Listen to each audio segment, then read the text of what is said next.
pulsar. Pulsión. Pulsión de radio. Un programa donde la cultura late y el inconsciente nunca falta a la cita.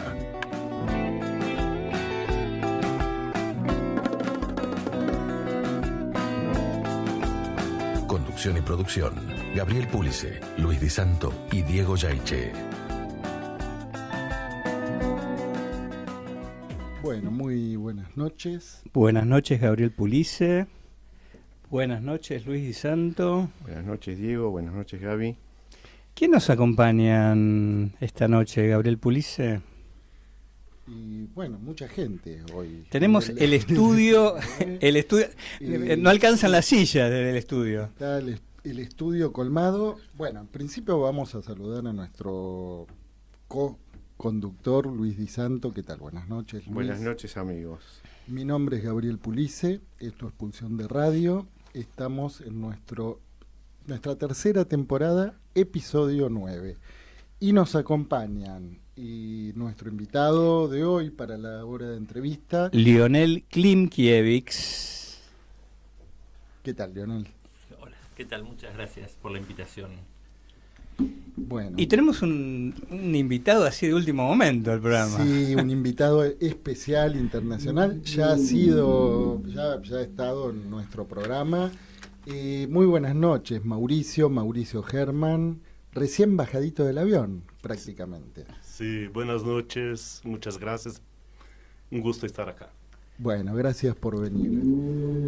Bueno, y vamos a hacer una presentación muy cortita, Diego, porque tenemos hoy un programa, va a ser un poco vertiginoso, pero muy lleno de cosas ricas.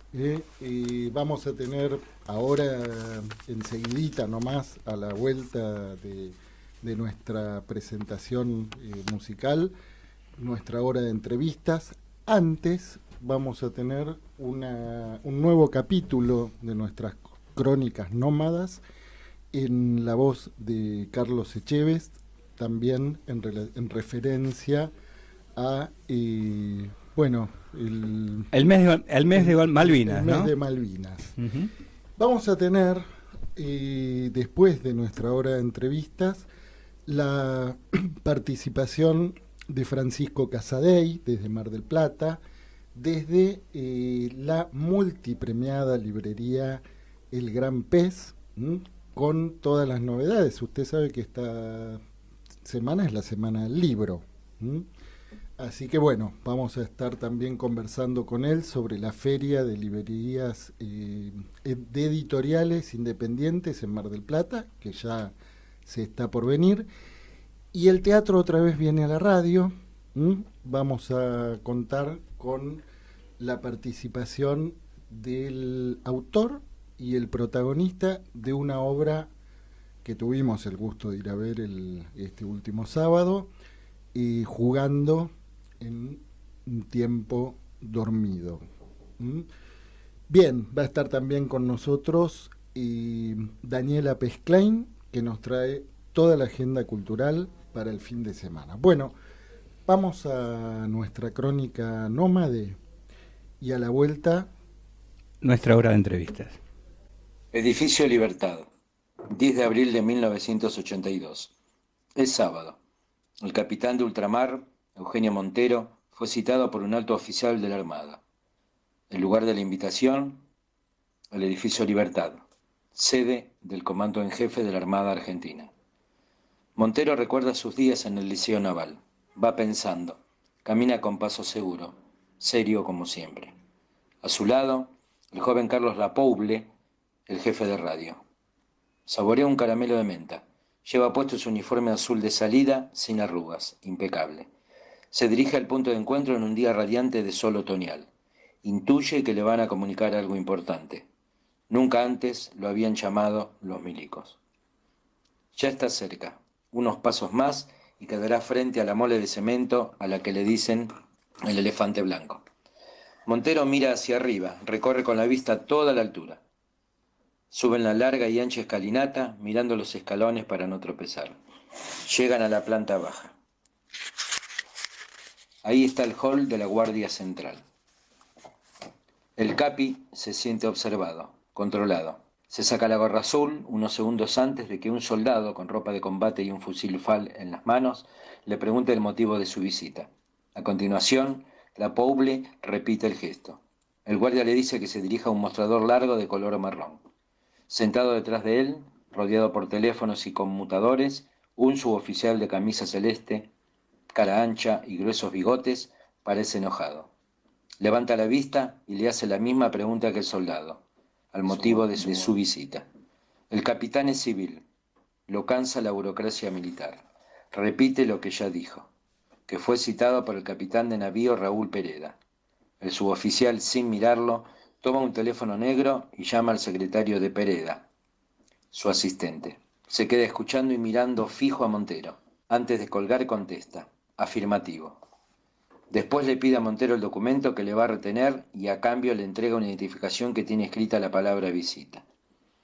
Lo mismo hará con el jefe de radio. Mientras el capitán se la abrocha en la solapa, la Pouble hace lo mismo. El suboficial dice: señor, diríjase al tercer piso, oficina 390. Montero piensa: me dijo señor porque no soy un capitán de los suyos. El suboficial le señala, con el índice de su mano derecha alzada, la ubicación del ascensor. El capi mira hacia arriba y ve que está encendido el número 4. Todo le resulta moroso, demasiado. A su lado, marinos de todo rango también esperan. La burocracia militar de nuevo. Piensa Montero. Los que ponen el cuerpo son otros. Charlan entre ellos, se los ve contentos. Algunos portan carpetas, ni lo miran. Se abren las puertas. El habitáculo se vacía.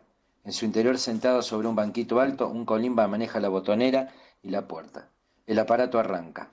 Primer piso, segundo piso, llega al tercero y Montero sale con su acompañante, busca con los ojos la oficina 390. Golpea la puerta con suavidad. Le abren. Es un suboficial regordete, parece simpático. Pase, capitán, lo esperan, dice el suboficial. El protocolo le devuelve la jerarquía. Le hace gracia. El suboficial le comunica secamente que su acompañante debe esperar afuera. La Pouble, sin que nadie le diga nada, ya está sentada frente al escritorio del suboficial. El jefe de radio está ansioso. Algo ya le dijeron. Es probable que Montero sepa el resto. Detrás del regordete se abre otra puerta. En el plano está parado un hombre de 1,80 m, apenas excedido de pesos. Vestido con un traje gris de buen corte, de esos brillosos. Se acerca hacia donde está Montero. Tiene la piel tostada y la dentadura blanca. El pelo de corte prolijo, de color gris plateado. Luce tranquilo. Parece un gerente. Montero huele en el aire un perfume que con seguridad es importado. Lo conoce. No sabe por qué esta fragancia le provoca un suave bienestar. El capitán de navío Pereda estira la mano. Va a saludarlo.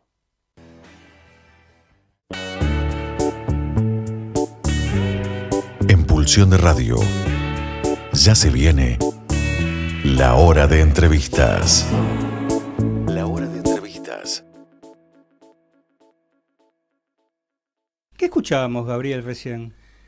Bueno, estábamos escuchando en la Crónica Nómada el relato de Carlos Echeves, que es escritor, no es excombatiente de Malvinas, pero sí uno de los marinos mercantes que en el momento de la declaración de la guerra quedaron afectados en los buques de aprovisionamiento, en este caso el Formosa, que tiene una historia muy particular.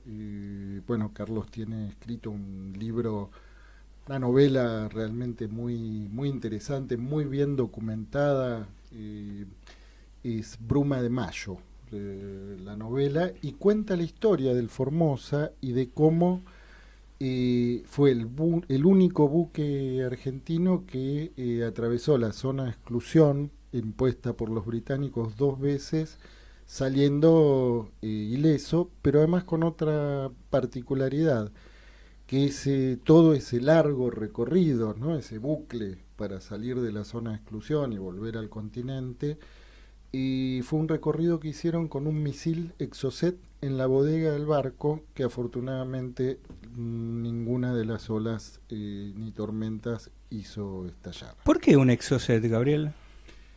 Lean la novela. Bien, bueno, estamos junto a nuestro invitado, Lionel Klimkiewicz. Lionel es editor junto a Juan Carlos Consentinos de los manuscritos de Freud. Bueno, Lionel es psicoanalista, ¿no?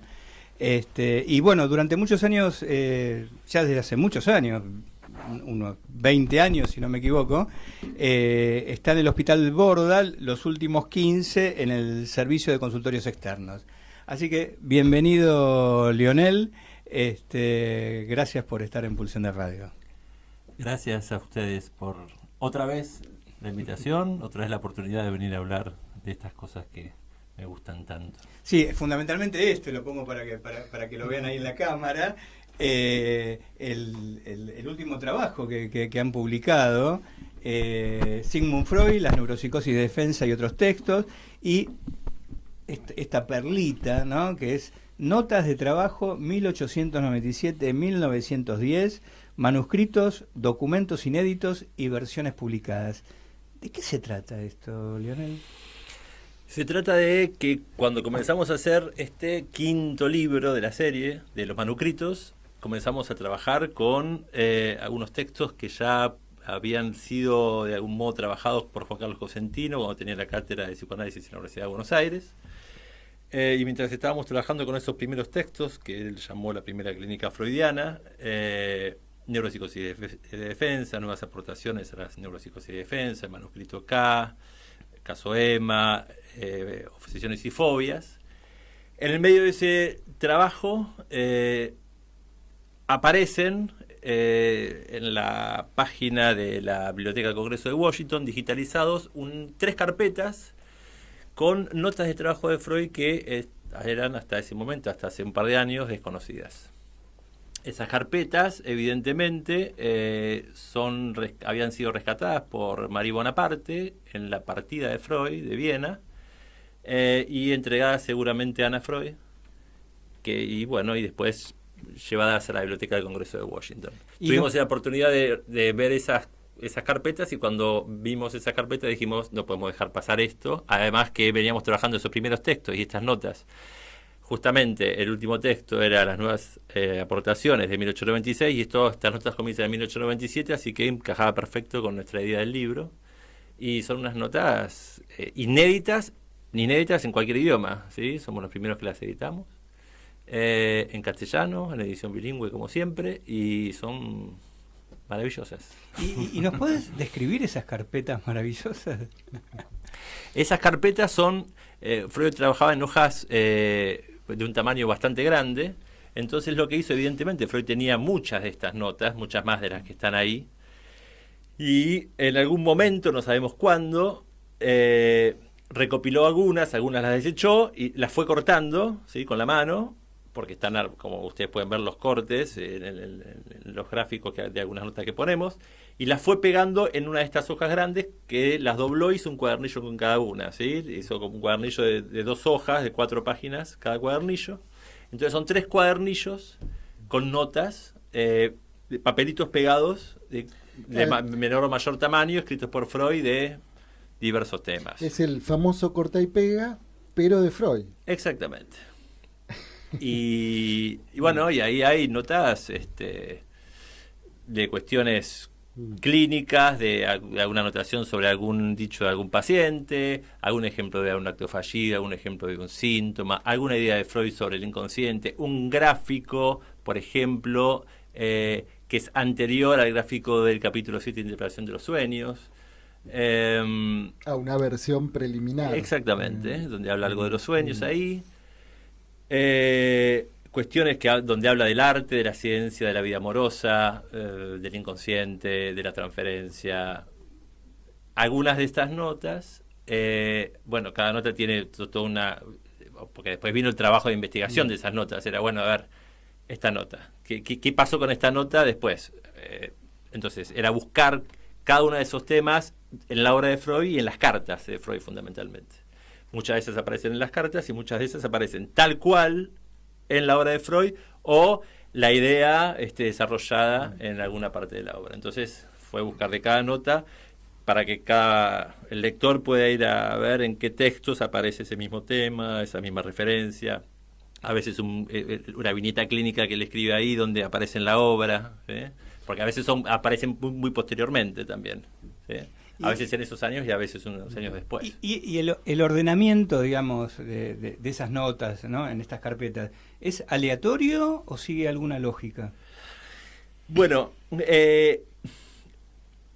la lógica que le encontramos es que tiene una lógica temporal, ¿sí? No temática, está todo mezclado respecto a cada carpeta tiene notas de todo tipo, pero sí uno puede entrever, porque en alguna hay alguna fecha, en alguna de un año, en alguna de un mes, y en alguna por el tema uno puede ir ubicando que van de las primeras de 1897 a las últimas de 1910, por ejemplo, hay en la última carpeta hay un listado con frases que Freud utilizó también para los textos de toda la cuestión de los textos que escribió, los ensayos sobre la vida amorosa.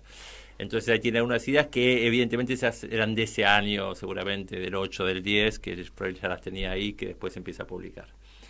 Entonces ahí por la temática uno puede dar cuenta un poco, hay una sobregradiva, hay una, esta antes de la interpretación de los sueños, entonces uno puede ir ubicando temporalmente según cómo Freud va trabajando, más o menos, porque a veces Freud tiene algo escrito que después lo lleva muchos años después, ¿no?, a publicar. Lionel, vos en la entrevista pasada habías, también Juan Carlos lo decía, ¿no?, había manifestado que encontraron en las notas, en los, vamos a llamar borradores, en los preliminares, algunas cuestiones que no fueron publicadas, o se dieron cuenta que algo que estaba en un texto era contestado en otro, como una reflexión, y que incluso había algunas cuestiones en esos borradores, en esas notas, de las más interesantes, ¿no?, como para rescatar y como para repensar ciertas cosas del psicoanálisis freudiano. ¿En este trabajo también? Claro. Si bien en este trabajo, en los textos, solamente como manuscrito está el manuscrito acá y el fragmento del caso Emma, los demás no existen los manuscritos. Los manuscritos de Freud están del 1912, 14 para atrás, ¿sí? Recién para la época de la metapsicología aparecen los manuscritos cuando a Freud le dicen, bueno, guarde esto porque le puede ser interesante para sus nietos, le puede traer algún beneficio para sus nietos. Entonces lo anterior no está porque Freud los rompía. Entonces los otros son traducciones de las ediciones originales, porque está el escrito de Oposiciones y Fobias que Freud escribió en francés, entonces esa es la traducción, se hizo del francés directamente.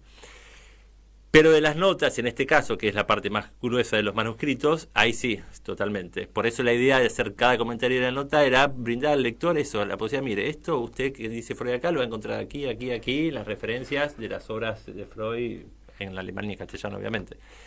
Y que, bueno, la idea es transmitir cómo trabajaba Freud siempre, ¿sí?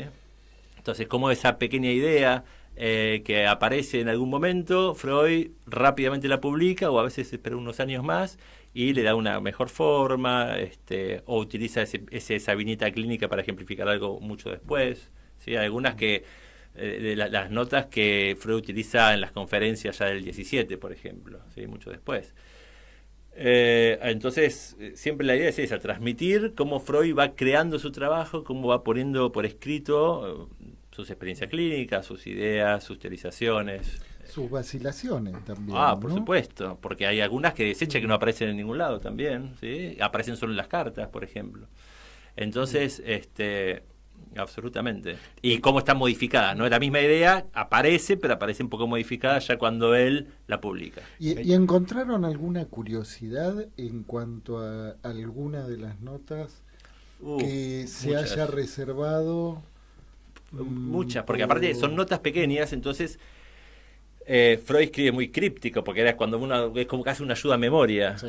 Entonces hay desde la simbología del planchado de la ropa hasta una metáfora que él se imagina que no está después publicada sobre el tren, dice las vías del ferrocarril que están abiertas y después pasan por un túnel es la mejor forma de pensar el camino de un tren de pensamiento que primero es consciente, después pasa al inconsciente y vuelve a la conciencia, ¿no? Como empezando, pasando por el túnel y saliendo después a la luz nuevamente, ¿sí? Esa metáfora no la utiliza después en la obra. Para alguien que era fóbico a los trenes es muy significativo, ¿no? Pero claro, pero en esa época, aparte los ferrocarriles eran tan importantes, entonces se le ocurre esta metáfora que Freud usa muchas metáforas en su obra, pero esa no la encontramos. No está en ningún lado. Y mencionaste la gradiva, es un tema que particularmente me interesa. A ver. Hay, bueno, tendría que buscar ahora, pero hay una referencia a la gradiva que la pone como ejemplo. Bueno, acá está. Uy, mira, justo la abrí acá. No estaba preparado, ¿eh? No. Dice, bueno, termina la nota, esta es una nota más larga. Las otras formas de obsesión habría que reconducirlas a procesos lógicos similares, habría que juntar ejemplos típicos de condensación, desplazamiento y transposición y desfiguración. Ejemplo del sueño, gradiva de Pompeya. ¿Sí? Por ejemplo, ahí tenés una. Esta es una nota un poco más larga, ¿no? Pero hay de todo tipo. Hay algunas que son muy difíciles de... Porque estas notas, esto es importante, a diferencia de los otros manuscritos, estas notas están transcriptas en la Biblioteca de Washington, pero están transcriptas con algunos errores y algunos signos de pregunta que no podían, no habían podido dilucidar sobre palabras o alguna frase. Y como nosotros tenemos a la genia de Susana Goldman, que tiene una facilidad increíble para leer estas cosas, pudo, descubrir un montón de palabras que en las transcripciones no estaban y aparte corregirlas. Así que eso es genial. Que no las había podido transcribir nadie en el mundo. El transcriptor no había podido porque, claro, era muy complejo, porque son...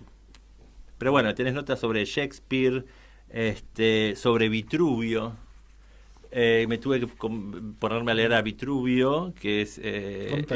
Vitruvio, ¿conocen El hombre Vitruvio de Miguel Ángel? Bueno, Vitruvio es el primer... arquitecto famoso de la humanidad, digamos. Entonces hay una nota de Freud muy pequeña sobre Vitruvio, que habla de las columnas dóricas y jónicas, haciendo referencia al hombre y a la mujer. Él pone algo así como lo jónico es el hombre, la columna dórica la mujer, y esto lo encuentro en Vitruvio. Yo dije, Vitruvio, vamos a leer a Vitruvio, y Vitruvio lo decía tal cual. Ajá. Evidentemente a él se le ocurre, va a leer a Vitruvio y encuentra que Vitruvio había pensado lo mismo. En realidad Vitruvio lo hizo, ¿no? Él lo pescó ahí No, que Vitruvio en la descripción, sí. En el tratado de Vitruvio, está una descripción de toda la arquitectura griega. La morfología, sí. Claro, y describe todas las columnas, los puntos. Las dóricas, jónicas y corintias. Claro, y además no es un tratado muy grande, y ahí hace una descripción donde está la idea de Freud, que Freud evidentemente en algún momento, cuando le dice acá lo encontré, estamos en la misma línea con Vitruvio. Así que bueno, llegó hasta leer a Vitruvio a hacer este libro, pero bueno, uno va aprendiendo constantemente. En definitiva, hacer esto es para estudiar un poco. ¿No? Esta es la mejor excusa que uno tiene para hacerlo, ¿no? Sí, porque era una pregunta que te quería hacer, ¿no? Particularmente... Acá está, discúlpame, mirá, sí. Te interrumpo. Dale, la columna dórica, hombre, la jónica, mujer, encontrado más tarde en Vitruvio. Apolo como pilar Hermen del trono del arte asiático. ¿Qué quiso decir con la última parte? No sabemos a qué se refería mucho, pero la primera parte está bastante clara, ¿sí? Bueno, por ejemplo eso. Sí, te interrumpí. No. Y volviendo a esto de las curiosidades, ¿no?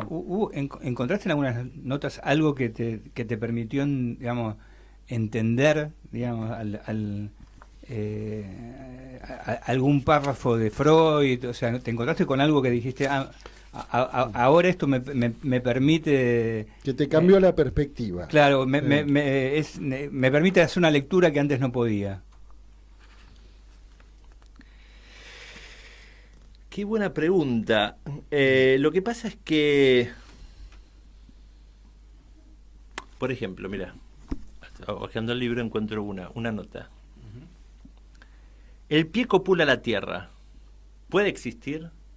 Dice Freud. El enigma ¿Qué está diciendo Freud con esto? es un acertijo. Bueno, entonces, primero, buscando en la obra, aparecen referencias a la Madre Tierra. ¿Sí? Freud está pensando en el Edipo, en la Madre Tierra, en la simbología de la Madre Tierra, que, siguiendo buscando estas cuestiones, hay un libro, cuando él habla, el libro que cita Freud, Totem et Tabú, de Bachofen, sobre el matriarcado, que Freud cita, que había leído, que lo tenía en su biblioteca. Ahí Bachofen hace todo un rastreo también de toda la cuestión de las divinidades maternas referidas a la tierra y demás.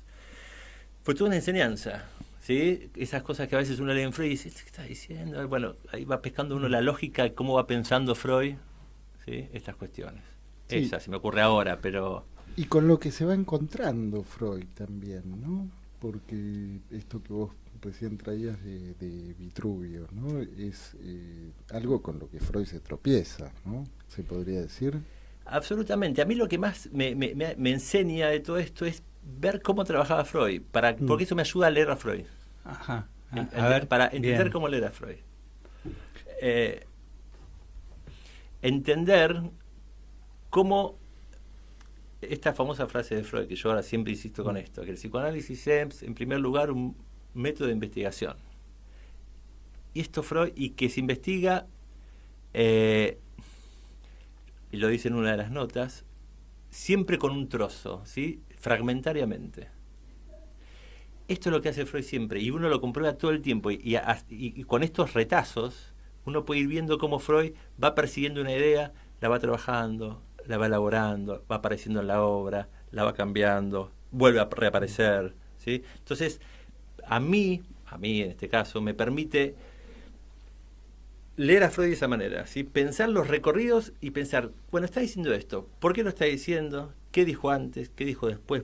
¿Qué problema clínico está resolviendo? ¿Por qué lo está diciendo de esta manera? ¿Se entiende? Entonces eso me permite dar una perspectiva del trabajo de Freud que a mí me sirve mucho. Te propongo, Lionel, que mientras vamos a un tema musical, aprovechamos para buscar esa nota de los fragmentos. ¿Te parece? Sí. Perfecto. Vamos a un tema musical, ¿no? Siempre, ¿Eh? Buena música siempre. Siempre.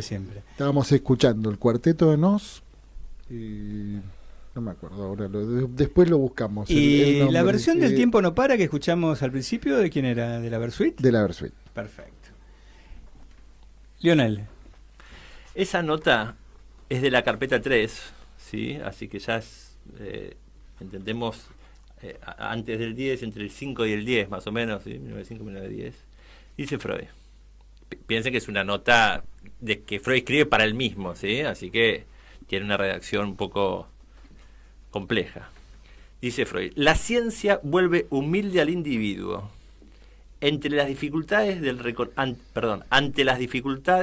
reconocimiento real, los tamaños del individuo se encogen. Cada uno solo puede dominar un trocito. Cada uno desde cierto punto debe errar. Solo las sucesivas generaciones próximas pueden hacerlo correctamente. Y este fue el error de la obra de L, no sé quién será L, no sabemos, que creyó que podría comprenderlo directamente y como individuo. Le falta la referencia al trabajo futuro. No tiene discípulos verdaderos ni necesidad de comunicarse. Pero qué enigma, ¿eh? L. No sabemos quién es L, pero está muy claro cómo Freud piensa. Y es muy interesante para pensar la historia del psicoanálisis, cómo Freud pensaba el trabajo de sus discípulos. Y ahora todos a buscar ahí los nombres con L, los contemporáneos de Freud. Él estaba en las notas. En las notas, en los borradores. Esta es una nota, sí. Bueno, Sí. digo, el cuidado incluso de no nombrarlo en una nota que solamente le iba a ver él. Sí. Digo, interesante eso también, ¿no? Claro. Los nombres están todos salvo algunos, pero muchos están con una sigla nada más. O sea que él tenía alguna noción de que esas notas podían pasar a la posteridad, ¿no? ¿Quién Bueno, sabe? a lo mejor lo escribió rápido. A lo pero mejor, sí. Lacan no era, seguro. No, eso seguro. Pero ahí está en la nota esta, ¿no? Solo cada uno puede dominar un trocito, eso. Sí. ¿Sí? Y los discípulos tendrán que seguir eso. Claro. Y esto lo dice antes de conocer Google, por ejemplo. Sí. ¿no? Porque- ChatGPT, todo Sí. eso. Sí, tal cual. Bien, bien. ¿Y hay alguna otra nota más que a vos te haya como impactado, incluso desde lo personal? Sí. Hay una que que es muy clínica y que es muy rica por muchas cuestiones y que me hizo pensar rápidamente en mi trabajo en el hospital. Ajá. Dice Freud. La segunda carpeta. Miren qué interesante problema clínico este. Existe toda una clase de síntomas que todavía no se describieron, que se encuentran entre represión malograda y sublimación. Son los de la represión lograda con formación sustituta de cicatrices. Estos incluyen los prejuicios, las amnesias, el error o la ilusión némica, predilecciones, en cierto sentido fobias y desplazamientos de interés, rarezas, hábitos extraños, tics, monomanías. Tal vez el reino híbrido del Shugan. Prejuicios, tics como cicatrices. Ahora, ¿no? qué interesante que toma el término monomanía, que es de Pinel o de Esquirol, ¿no? O sea, que era vamos a decir, ninguna alteración del psiquismo y solamente un delirio de un tema único, ¿no? Interesante porque es un término de la psiquiatría francesa, pero muy, muy anterior incluso a él. Sí. Bueno, pero en obsesiones y fobias, ahí tenés también varios términos de la psiquiatría clásica que Freud utiliza, está bien que es un texto de muy anterior, pero... Bueno, pero no olvidemos que su maestro en psiquiatría fue Meiner y que en general Freud, a diferencia de Lacan, uno puede decir, bueno, Lacan está después de Seglas y Freud está antes, ¿no? Muchas nociones, digamos, psiquiátricas que utiliza Freud ya eran anacrónicas para la época, ¿no? Uno podría pensar que Sí. en general, digamos, Freud se basaba en una psiquiatría que ya en la propia época de Freud ya estaba pasando de moda, ¿no? No sé si se basaba, pero el tema de la monomanía me llama mucho la atención, porque es un término que causó mucha discusión, porque abría la puerta a la inimputabilidad de mucha gente que no tenía evidencia de psicosis cuando habían cometido crímenes, ¿no? Por eso fue un término muy discutivo, mucho debate jurídico, incluso psiquiátrico. Es bien viejo, digamos. Exacto. Sí, es un paradigma anterior, digamos, Bueno, ¿no? ¿a quién se le aplicó una monomanía para salvar la guillotina? A Pierre Rivière. Está en el texto de Foucault. Sí. Mira, es verdad. No, como que no dejaba margen al libre albedrío, ¿no? Exactamente. Entonces era inimputable. Exactamente. Sí. Bueno, y volvamos a estas cicatrices, ¿no? Qué interesante, ¿no? Vos decías, bueno, algo de esto a vos te hizo recordar, digamos, o se te hizo presente tu experiencia clínica en el Borda, ¿no? Claro, porque Freud habla de las cicatrices en un par de oportunidades. En Pegan a un niño, cuando habla de las cicatrices, de los traumas posteriores a la salida del Edipo, que como que quedan esas cicatrices de esos traumas infantiles. Pero lo más interesante es que esto está en referencia a neurosis y psicosis, cuando Freud habla de lo que yo hace para no enfermar, se hiende, se deforma, dice Freud, ¿sí? Y termina hablando de las cicatrices nuevamente en Análisis infinito, interminable, cuando habla de la alteración del yo como cicatriz. ¿Sí? Casi anticipando algo de las caracteropatías, digamos, también, ¿no? En parte sí, porque habla muchas veces de alteración del carácter. El tema de la alteración es interesante, como trabaja Freud, la alteración del yo y la alteración del carácter. Pero es un tema muy amplio, muy arduo, tendríamos que hablar un montón. Es un tema, hablando de la psiquiatría clásica, lo de la alteración del yo que Freud toma de Grisinger. Freud tenía el libro de Grisinger, el tratado de Grisinger, Griesinger desarrolla esa idea, Freud la toma y aparece acá en las neuropsicosis, en las nuevas aportaciones. La idea, en principio, de la alteración del yo ligada a la paranoia. ¿Sí? Es el primer modo que Freud trabaja la alteración del yo. Pero es un concepto que no está tan trabajado en el psicoanálisis, pero que recorre, si ustedes buscan, toda la obra de Freud. Y en el final, la alteración del yo es una cicatriz. Ajá. Y cuando yo leía estas descripciones de Freud, la cantidad de pacientes que uno ve, que me ha tocado atender en el borde o ver con estas características. ¿Sí? Con esas cicatrices. Con esas cicatrices, exactamente. Cicatrices que le sirven para no terminar de enfermar, además, como dice Freud en Neurosis y Psicosis, ¿sí? Pero que quedan ahí, ¿no? Algo a la vista, como sí, si una que cierran la herida, pero quedan exactamente visibilizadas. Exactamente.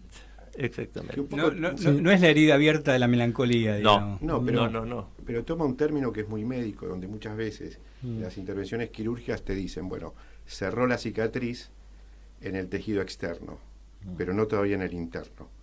Sobre todo cuando hay operaciones donde la musculatura está complicada. O sea, hay algo de eso como metáfora también, ¿no? Y que una cicatriz siempre está ahí, que es un punto muy, muy débil ahí, ¿no? Que en cualquier momento se puede volver a abrir. ¿Ah? Sí, pero además le da a eso el carácter de inolvidable.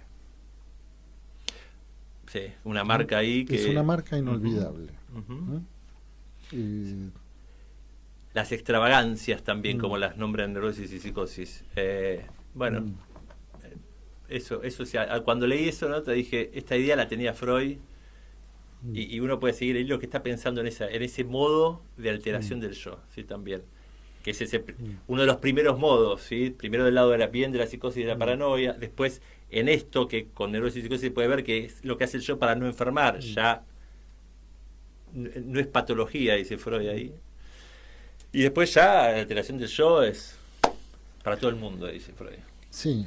Ahora, Lionel, una pregunta, porque la vez pasada cuando estuviste, fue el año pasado, ¿no? A principios del año pasado.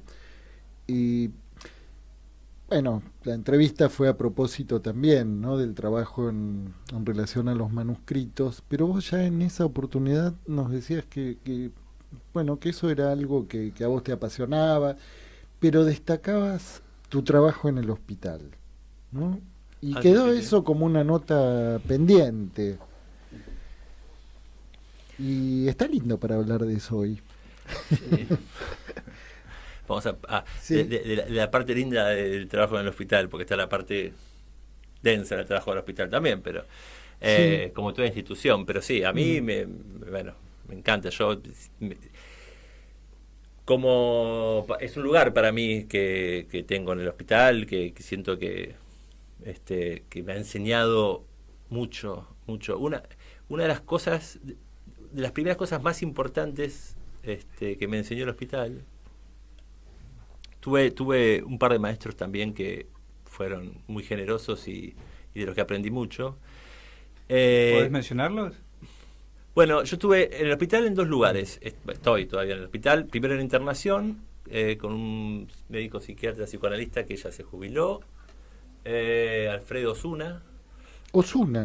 Alfredo Osuna. Sí, Alfredo Osuna. Ah, sí. Claro, vos uno de los servicios con los que estuvimos trabajando en los años 90. Bueno, exactamente. Con Alfredo hicimos un trabajo muy interesante. Después, tuvimos algunas diferencias al último momento, pero bueno, no importa. Eso no empaña todo lo que me enseñó y lo sigo reconociendo, aunque después nos hayamos hecho caminos diferentes. Me enseñó mucho, sabía mucho de psiquiatría clásica, además, mucho. Era de la vieja escuela, nada de DSM-4 ni nada por esas cosas. Pero recuerdo en esos primeros años yo entré primero como concurrente al hospital y a los 2-3 años Alfredo en ese momento tenía contacto con algunos psicoanalistas, instituciones y demás, y armó una jornada sobre lo grave en la clínica. Vamos, que es esto, uno está ahí, quiero escuchar, quiero aprender, ¿no?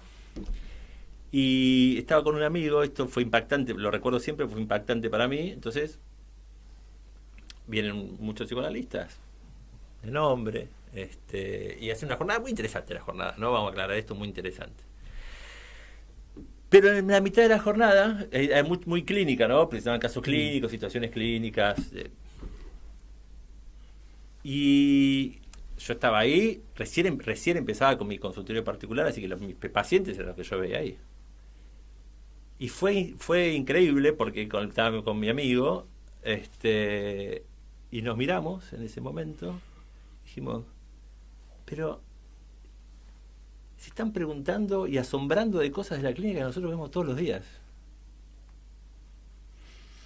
Sí, me dice. Y ahí dije, epa. En el hospital. Claro. Claro. Pero era también hace, ya casi, ¿cuánto dije? Ya 20 años atrás. También empezaban a llegar a la clínica esos casos. Digo, para mí fue impactante que dije, bueno, ahí yo entendí esto a mí me va a enseñar mucho, estar acá. ¿Sí? Y de hecho lo comprobé todos estos años, en donde la diversidad clínica que yo he visto en el hospital y ahora en consultorios externos, yo creo que hasta un caso de múltiples personalidades, hasta una histeria a la que se dice hipnosis, y hasta un asesino, hasta la psicosis, la esquizofrenia más grave, hasta una paranoia, hasta lo que uno no puede clasificar si lo quisiera clasificar, que me parece que las clasificaciones a veces no sirven para mucho. Lionel, y eso, la verdad que da una amplitud clínica, y uno aprende aparte a no tener miedo también, ¿no? A decir, bueno, escuchemos estas cicatrices. Escuchémoslas. ¿Y venís escribiendo sobre eso? La verdad que no. Todos me preguntan lo mismo, y no porque como estamos escribiendo esto, no estoy escribiendo eso. Uno tiene que elegir porque tiempo no hay, pero en algún momento tal vez algo de la una experiencia. pregunta en relación a esto último que acabas de decir. De todas maneras, aunque parecería que no o que sí, ¿qué relación tiene esta investigación con tu trabajo en el Border? ¿Cuál es el vínculo? ¿Cuál es el hilo el hilo tuyo, ¿no? No, el mío, bueno, como estas pequeñas cosas que encuentro, cuando yo decía que a mí me permite entender cómo trabajaba Freud, aprender eso, porque yo desde antes de terminar y recibirme de psicólogo en la facultad ya hacía grupos de estudio, me formaba en la lectura de Lacan, en la lectura de Freud, pero acercarme a esto me permitió entender de otro modo la obra de Freud, y eso me hace, en definitiva, uno no lee porque no es una novela esto, entonces uno empieza a entender. Bueno, entonces uno puede pensar la clínica también de otro modo. ¿Sí? Bueno, es interesante que en una lectura tan profunda de Freud, ¿no? Como la que nos tiene acostumbrados Juan Carlos Cosentino, que realmente es, que vos te encuentres con eso en el hospital, ¿no? Y en sintonía con eso, ¿no? Que de pronto Freud te permita ordenar la clínica hoy, ¿no? Es asombroso pero, eso. por ejemplo, esto es aclaro que es algo mío, capaz que otro me escucha y dice, ay, pero mira la obviedad que dice. Bueno, pero este es el recorrido que me permite hacer a mí. El problema de las alucinaciones, que es tan importante la obra de Freud. Y yo lo descubrí haciendo este trabajo, empezando a ver ¿por qué? Porque una vez en una nota al pie Freud dice, para entender las alucinaciones habría que partir de la alucinación negativa. Exactamente. Dice, ¿este tipo qué está diciendo? Entonces uno se pone a buscar cómo va trabajando el problema de las alucinaciones, y uno empieza a pensar cómo está pensando Freud las alucinaciones, entonces, qué tipo de proceso y mecanismo está pensando ahí y cómo los va variando, porque habla de proyección, porque habla de Stellung, cómo está pensando el aparato psíquico en relación a la alucinación, porque dice que hay que partir de la alucinación negativa, porque en una de las notas del yo y el ello dice que son un engaño, después les deja así, una nota de trabajo del yo y el ello, esa que está en el borrador. La alucinación negativa habla, también la nombra como un engaño en ese ya momento de la obra. Entonces dice, ¿qué está pensando Freud respecto a la alucinación? Bueno, la verdad que por mi trabajo a mí me toca hacer evaluaciones de pacientes todos los miércoles, por ejemplo, en el hospital, y veo todos los miércoles a 6, 7 pacientes que no conozco, ahí adelante. Y alucinaciones de todos los colores. De todos los colores, ¿sí? Y con diferentes experiencias respecto de esa alucinación, además. Entonces, hay muchas experiencias respecto al alucinatorio. Vos decís ¿Sí? respecto del posicionamiento del mismo Ese sujeto con exactamente, su producción delirante. Exactamente. Sí. No sé si El te problema de las alucinaciones hipnagógicas, por ejemplo, también, que no son tan fáciles de ver, aunque son muy más comunes de lo que uno cree, pero que es muy interesante. Siempre recuerdo una experiencia en el hospital, en otro hospital, de alguien que había que cambiar la medicación porque tenía impregnación neuroléptica. ¿No? Entonces la psiquiatra quería preguntarle si tenía alucinaciones, y le pregunta por la función del oído, quiere ir por ese lado. Y este hombre corta y dice, ¿usted me quiere preguntar si yo alucino? Un hombre que estaba con un brote de los 17 años y tenía 50 y pico. Desde ya, toda la vida, pero no le doy más bola.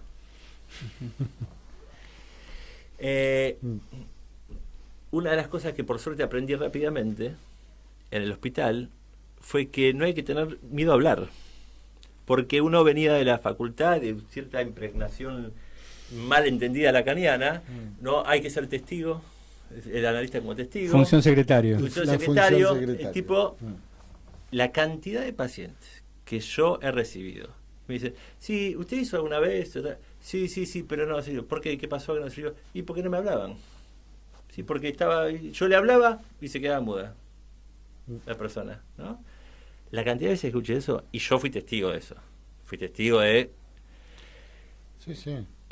Bueno. O sea, que se queda mudo era el terapeuta, El digo. terapeuta. Exactamente. Y las crisis de angustia. De la peor manera también. Porque una vez,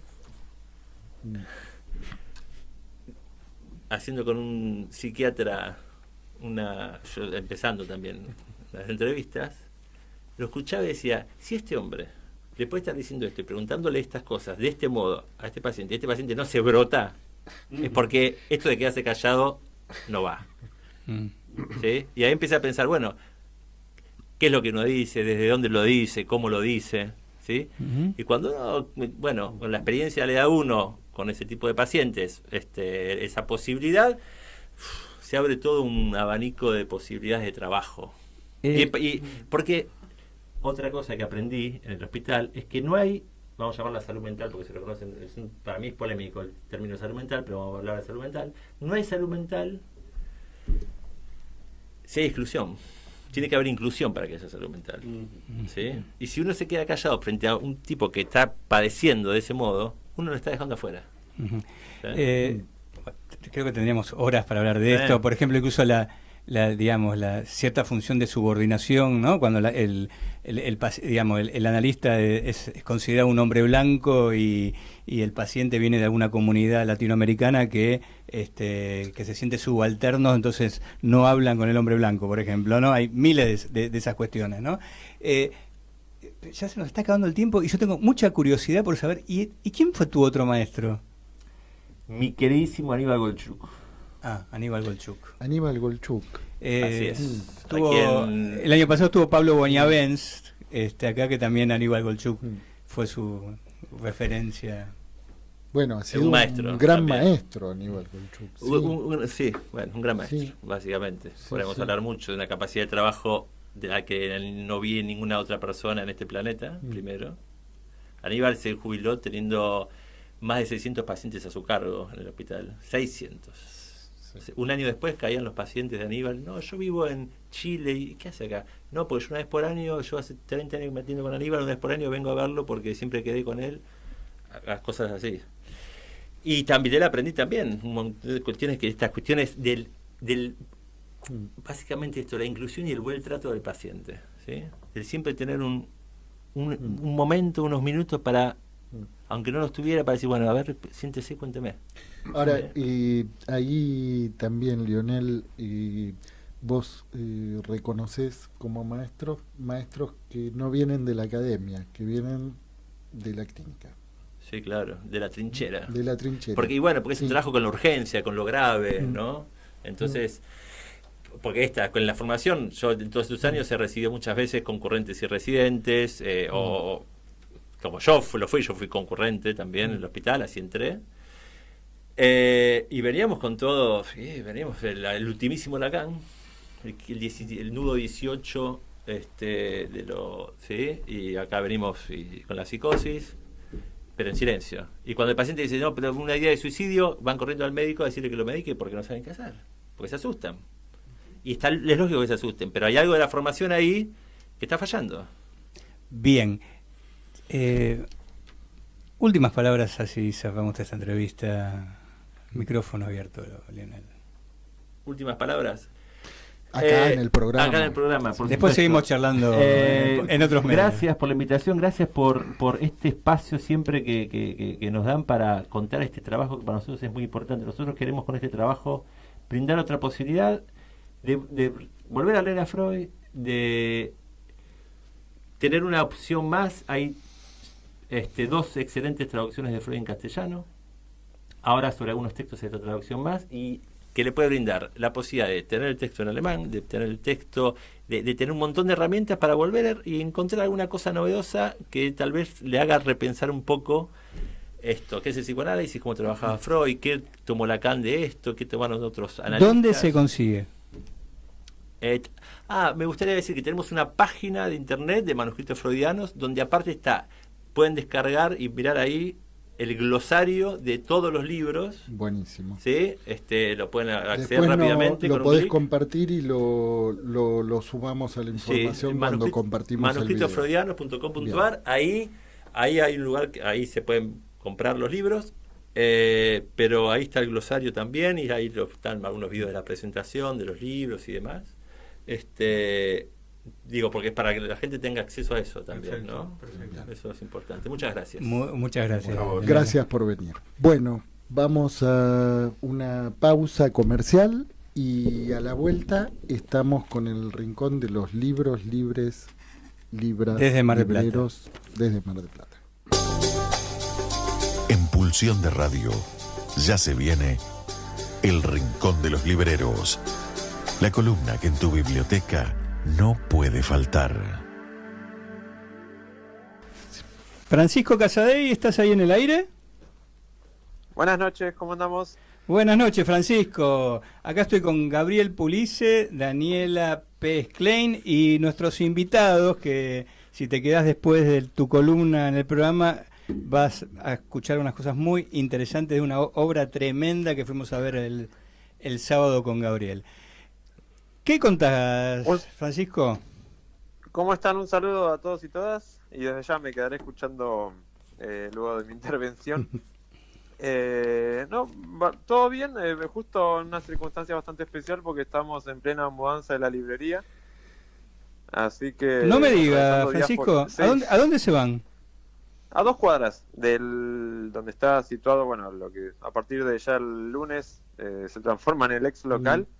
Pero en el barrio, donde estuvimos estos últimos 3 años. Una crisis de crecimiento. Algo por el estilo, sí. Siempre, la verdad que un poco en el medio de las adversidades, eligiendo a veces los peores momentos para hacer las cosas, pero con mucha energía y empeño puesto en eso.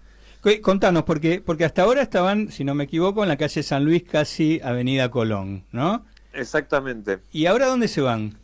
Ahora nos trasladamos a Santiago del Estero entre Moreno y Bolívar, que son literalmente a 2 cuadras y media. Es en la misma zona céntrica de la ciudad. ¿Y qué características tiene este lugar nuevo? Y la verdad que son bastante alucinantes. Nosotros estamos en un momento así de mucha euforia porque logramos, nos vamos a mudar a una casa chalet de 1926. ¡Epa! Que sí, que es considerada parte del patrimonio histórico de Mar del Plata, por obvias razones. Y en términos de infraestructura es como una especie de mini castillito, la verdad. Es como Francisco, a usted en Radio les trajo mucha suerte, porque el año pasado el premio a la mejor librería del país... El 2021 fue. Esa fue... Bueno, siendo la mejor librería del país. Y bueno, y ahora esto que es realmente una noticia muy importante, ¿no? Sí, sí. Sí, y Francisco, y este lugar que, digamos, porque por lo que vos estás describiendo, tiene unas dimensiones bastante impresionantes. ¿Qué les va a permitir, digamos, este nuevo espacio? Y de alguna manera todo lo que se frenó en su momento, tanto por la pandemia como también por algunos problemas de estructura del local en el que estábamos habitando hasta ahora, porque es un chalet que básicamente tiene 3 pisos, ¿sí?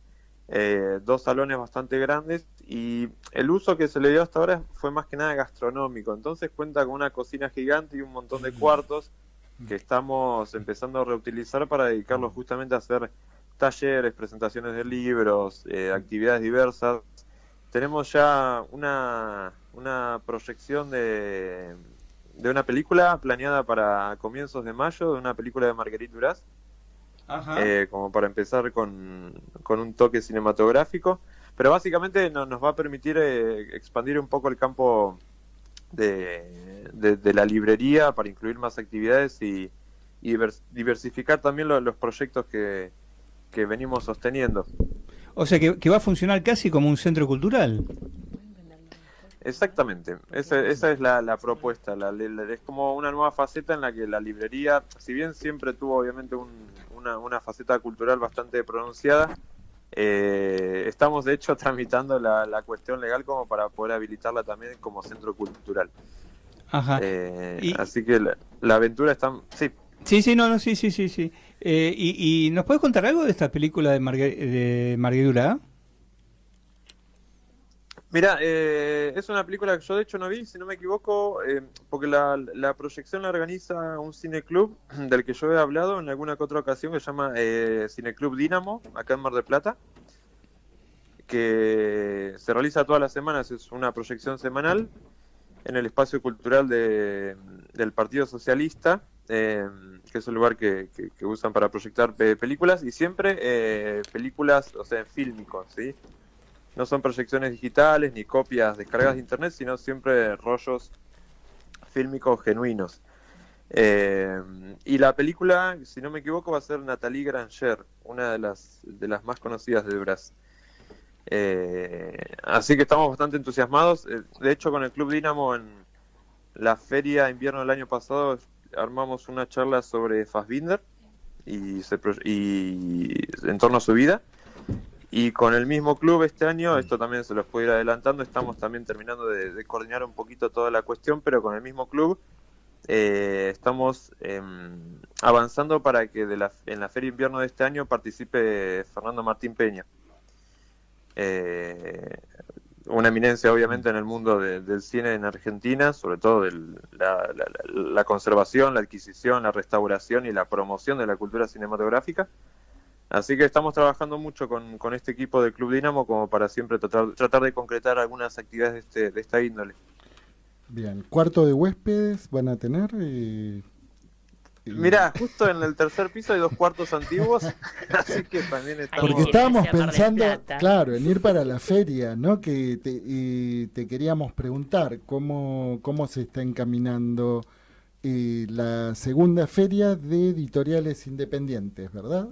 Y cultura gráfica, exactamente. Y cultura gráfica. Sí. ¿Alguna novedad? Viene, o sea, perfilándose bastante bien. De hecho, como teníamos un poco planeada la mudanza en el medio, habíamos querido inicialmente, por también nuestras limitaciones energéticas, por así decirlo, plantear una feria más moderada, pero decidimos evacuar ese plan y apostarlo a todo nuevamente. Así que dentro de poquito ya va a empezar a aparecer la grilla con las personas que van a participar y con las actividades que vamos a proponer este año. Pero va a haber probablemente un promedio de 90 o 100 stands de editoriales independientes, sumado obviamente a las actividades que dentro de poquito iremos difundiendo.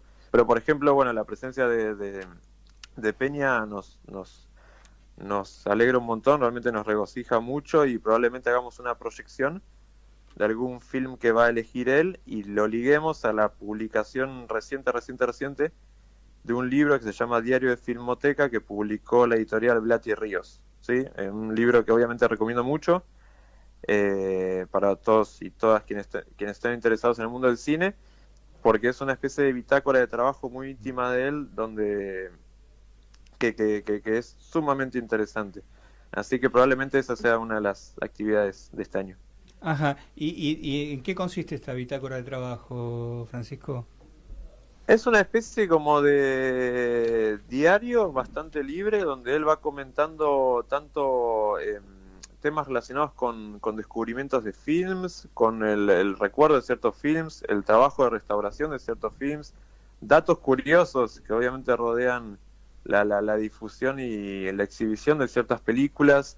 Es como un registro bastante plural, ¿no? Donde hay observaciones de todo tipo y siempre todo estructurado en pequeñas entradas, ¿sí? Son pequeñas entradas que todas tienen una imagen específica relacionada con aquello que Peña comenta en su momento y eso, textos breves que siempre tratan de algo anecdótico o alguna curiosidad y demás, ¿no? El propio de las extravagancias como del mundo que él explora y que también vive difundiendo.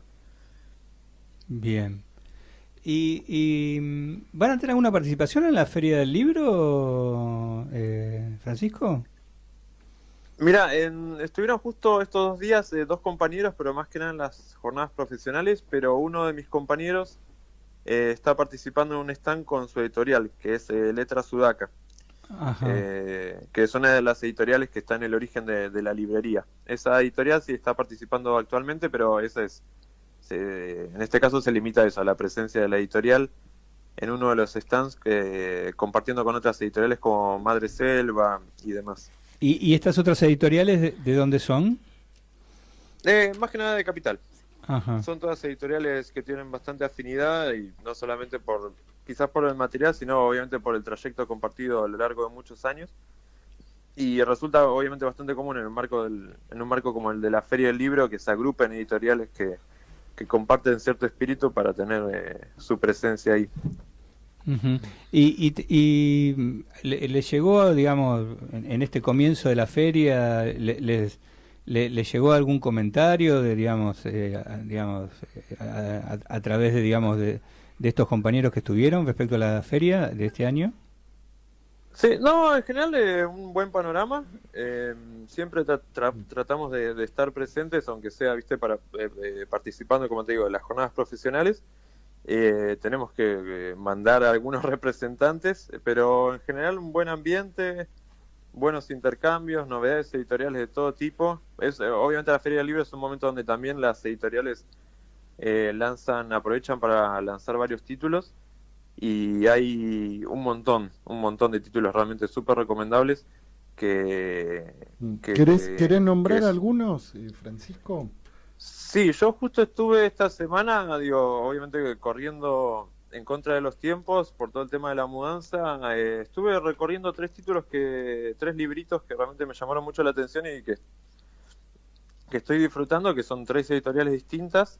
Sí, el primero es una novela que se llama Píldora Roja y que acaba de editar el sello Caja Negra en su colección de efectos colaterales. Ajá. Es una colección de narrativa que lanzaron hace relativamente poco, o sea, ya unos cuantos meses.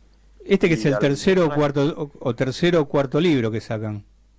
Este es el 7º libro de la colección. ¿El 7º ya van? Sacando más o menos, estoy atrasado.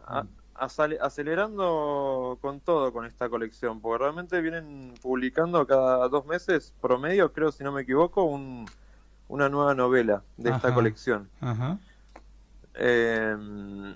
Empezaron con la primera, que se llama Miles de Ojos, del escritor Maximiliano Barrientos, y esta 7ª se llama Píldora Roja. El autor es Harry Kunzru, ¿sí? Es un autor de Londres, nacido en Londres. Y realmente es una novela sumamente recomendable. Yo la vi primero recomendada por Osvaldo Baigorria, ¿sí?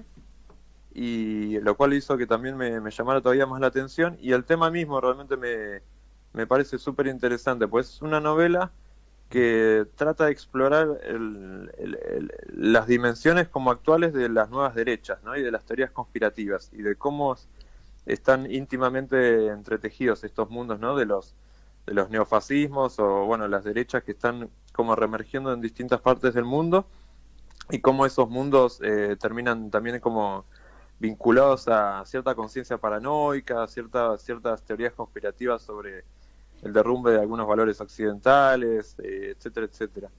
Es realmente una novela muy interesante en ese sentido, pues es como una especie de sismógrafo político, obviamente en tanto dispositivo literario, de muchas de las cosas que están ocurriendo en este momento. Sí, especial para leer ahora, en este periodo preelectoral, ¿no? Totalmente. La recomiendo mucho. Yo a veces tengo ciertas dificultades para leer narrativa porque tengo una cabeza como más acoplada a lo ensayístico, y es una novela que realmente es sumamente recomendable. Esto lo enfatizo porque como dispositivo literario está realmente como muy bien planteado, y a la vez como dispositivo para explorar estas realidades políticas logra como llegar a puntos muy interesantes. Y mencionaste otras dos novelas más, ¿no? Sí, en realidad lo otro es más bien son unas memorias que acaban de ser publicadas en realidad acá en Argentina empezaron a ser difundidas porque en realidad pertenecen a una editorial española que se llama Las Afueras, una editorial que también cuenta con títulos muy interesantes, la mayoría de ellos bastante autobiográficos, y en este caso acaba de aparecer un libro que se llama Memorias de una Beatnik, de Diane Di Prima, ¿sí? Lo cual a mí también me gratifica bastante, porque Diane Di Prima fue una de las personalidades más importantes también de la generación Beat. De hecho, bueno, el título obviamente ya está anunciando un poco eso. Y es una poeta, mejor dicho, fue una escritora y poeta que también, un poco injustamente como descuidada de la historia de los beatniks y de toda la generación literaria y musical que estuvo asociado a ellos y a ellas. Y este es un libro donde justamente recupera las memorias de su ¿cómo decirlo?, de su vinculación con figuras como Allen Ginsberg, Jack Kerouac, Amiri Baraka o Franco Jara y demás. Es un libro muy interesante como para explorar la cultura beatnik desde un punto de vista, por así decirlo, femenino. ¿Puedes repetir el título, Francisco? Sí, se llama Memorias de una Beatnik, de Diane Di Prima. ¿Y es un libro que original... Sí. No, sí, te escuchamos. No, comentaba que es un libro que originalmente fue publicado en 1969, cuando ella contaba con 35 años y estaba en el centro de todas estas actividades que caracterizaron esta cultura de época. Y imagínenlo, bueno, lo que tardó en aparecer en castellano, casi 60 años después. Así que, como les decía, es una buena ocasión como para volver a explorar este mundo de la cultura beat, pero bueno, con su perspectiva propia. Y hay un tercer libro que mencionaste. Y uno tercero, que ahí sí es donde yo no puedo renunciar a mi impulso a leer ensayo, y que en este caso se trata de una nueva publicación de Judith Butler, ¿sí? Una de las filósofas contemporáneas más relevantes, que se titula en este caso ¿Qué mundo es este? ¿Sí? Ese es el título de este libro. Un libro bastante curioso porque es un libro en el que Butler obviamente vuelve a indagar sobre un montón de fenómenos contemporáneos, pero lo hace en un diálogo con cierta tradición fenomenológica, ¿sí? O sea, con la fenomenología en tanto tendencia filosófica. Y es muy interesante verla discutiendo y retomando figuras como Max Scheler, a Husserl mismo, que fue el creador de la fenomenología, ¿no? Que tanto influyó a Heidegger, a la hermenéutica, al estructuralismo y al postestructuralismo francés, etcétera, y sobre todo también estableciendo un diálogo muy interesante con Maurice Merleau-Ponty, uno de los fenomenólogos franceses más importantes de la primera mitad del siglo XX, ¿no? Interlocutor permanente de Sartre, némesis también a su modo de Sartre. Y eso es muy interesante, por eso la propuesta de Butler. Ella siempre tuvo algún que otro tipo de diálogo con la fenomenología, sobre todo con Sartre y en especial con Merleau-Ponty, pero ver cómo vuelve como a recuperarla para tematizar temas como el duelo, la habitabilidad, ¿no? El valor de la vida y las condiciones que para ella son necesarias para que una vida sea deseable y vivible. lo vuelven un libro de ensayo muy, muy, muy recomendable también. Bien, Francisco, bueno, te súper agradecemos por estas recomendaciones, te felicitamos Sí. por este nuevo local que van a tener. Bueno, Un lujo, ¿eh? la verdad que envidio a los marplatenses que tienen esa posibilidad. Muchas gracias. Bueno, te invitamos. Vamos para allá. Bueno, te invitamos a que te quedes escuchando la agenda cultural, Francisco. Sí, por supuesto, dejo el oído pegado. Bueno, te mandamos un abrazo. Un fuerte Un gran abrazo. abrazo. Y vamos a un tema musical, ¿eh? Y a la vuelta Vamos nomás. estamos con nuestra agenda cultural. Opción de radio. La agenda cultural. Late. Bueno, estamos en un nuevo capítulo de nuestra agenda cultural. ¿Qué tal? Muy buenas noches, Daniela. Buenas noches, Gabriel, buenas noches. ¿Cómo andan? Bueno, somos de nuevo varios de la última vez que yo vine. Sí, es que el teatro viene a la radio. Claro, eso está pasando. El teatro, Qué lujo. la ¿Con quién danza. estamos, Daniela? A ver, no te dije hola, Diego, perdón. Bueno. Tenemos dos invitados, tenemos a Jorge Giglio. Giglio. Giglio, O Giglio. como digas. Jorge Giglio y Emiliano De Lucci, que vamos a entrevistarlos porque mis compañeros tuvieron el placer de ir a ver Jugando en un tiempo dormido. Yo soy como el resto de los oyentes, o sea, la mayoría de los oyentes que no lo vio, pero voy a preguntar. Porque íbamos a empezar hablando de la última escena. Ay, no. ¿Qué tal? Muy buenas noches, Jorge. Muy buenas ¿Qué noches, Emiliano. ¿Cómo va? Bien, ¿Bien? bien, bien. Bueno. Bien, muy contentos de traerlos aquí, de que vengan al programa y de que se haya estrenado después de tanto Es tiempo, cierto. ¿no? Una obra, yo tuve el gusto de conocer la primera versión del libreto hace ya cuántos años. Jorge? Y por lo menos hace 5 años más o menos que te habré dado la primera versión de la primera obra. versión. La sí. versión corta de la obra. Sí, sí, sí. Exactamente. Y ahora esa obra ya pasó a estar encarnada, por ejemplo, por Emiliano. Así es. Nunca mejor dicho, ¿no? Encarnada. Lo primero que deberíamos decir es los días que está, para que no se nos olvide esa información, la decimos ahora y al final. Bien. ¿Cuándo tienen funciones? Están los sábados Sí. hasta mañana sábado a Sí. las 18 horas. Después va a pasar a partir de mayo a las 20 horas. 20 horas. ¿Dónde? En el Teatro Polonia, esto es Fitzroy y Niceto Vega, no recuerdo el número.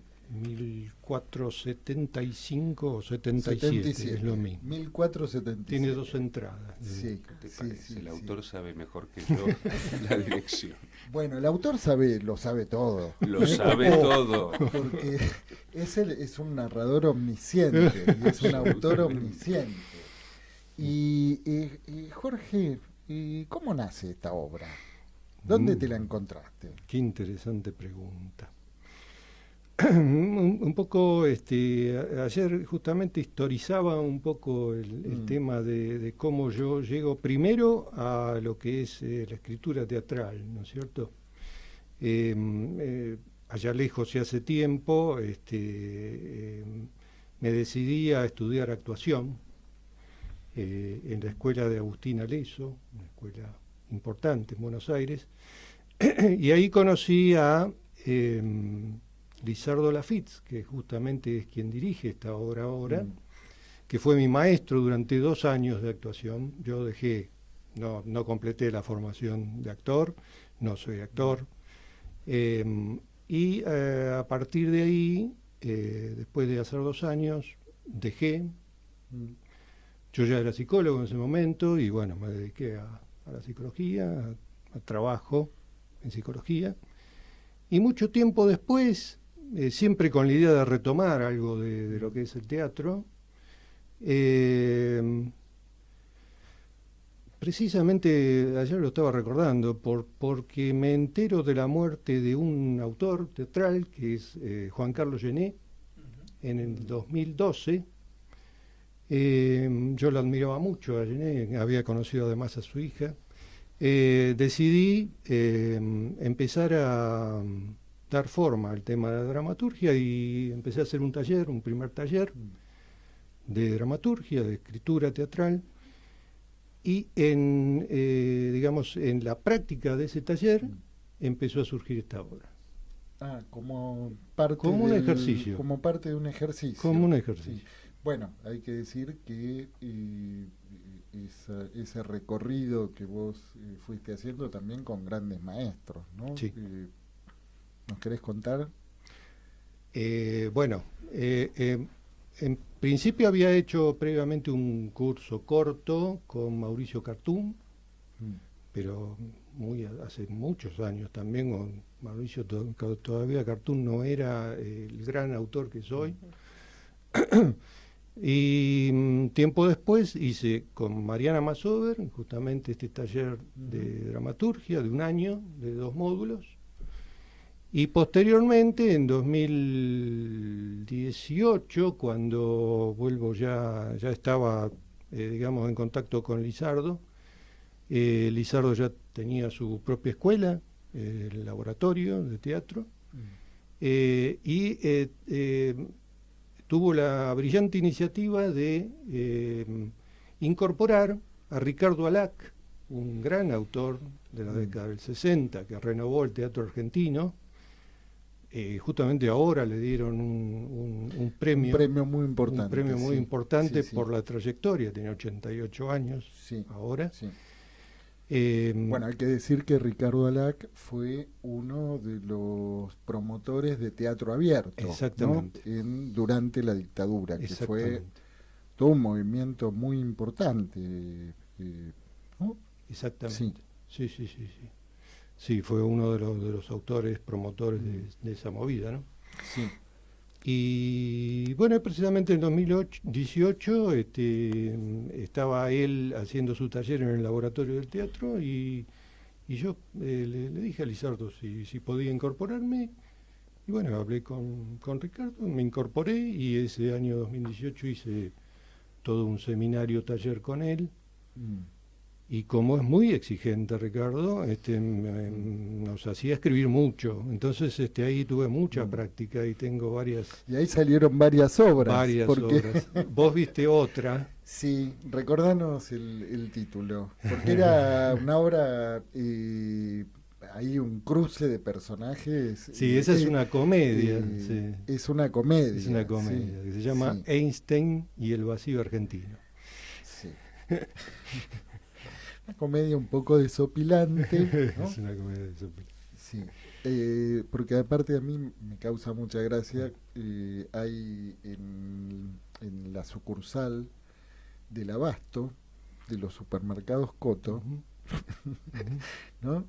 Hay muchas fotos de la visita de Einstein al Abasto. Entonces, Einstein y el vacío...